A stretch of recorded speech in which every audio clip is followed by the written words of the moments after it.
वाशिम सीमेवरून होणाऱ्या वाहतुकीवर सर्वेक्षण पथकाची करडी नजर असून शनिवारी कारंजा अमरावती मार्गावर धनज येथे एका 4 चाकी वाहनातून सर्वेक्षण पथकाने 36,16,000 रुपयांची रोकड जप्त केली। लोकसभा निवडणुकीच्या पार्श्वभूमीवर जिल्ह्यातील सीमेवर नाकाबंदी करण्यात येत आहे। सीमेवरून होणाऱ्या वाहतुकीवर सर्वेक्षण पथकाची करडी नजर असून शनिवारी कारंजा अमरावती मार्गावर धनज येथे एका 4 चाकी वाहनातून सर्वेक्षण पथकाने 36,16,000 रुपयांची रोकड जप्त केली। यापैकी 20 लाख रुपये संशयास्पद असल्यामुळे आयकर विभाग चौकशी करणार आहे। निवडणुकीच्या पार्श्वभूमीवर जिल्ह्यातील प्रशासकीय आणि पोलीस यंत्रणा सतर्क झाली असून जिल्ह्यातील सीमेवर मोठा बंदोबस्त लावण्यात आला आहे।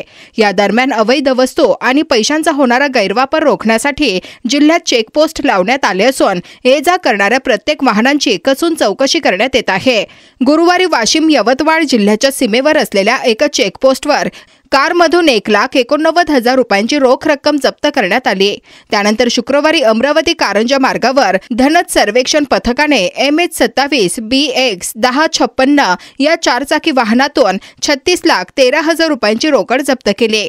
आढळून आलेली रक्कम बँकेची असल्याचे सांगण्यात आले, परंतु निवडणूक आयोगाने पैशांची देवाणघेवाण करताना बँकांना ठरवून दिलेल्या ॲपनुसार सखोल चौकशी केली असता 20 लाख रुपये अधिकचे व संशयास्पद आढळल्यामुळे आयकर विभागाला सूचना देऊन चौकशीकरिता बोलवण्यात आले असल्याची माहिती आहे।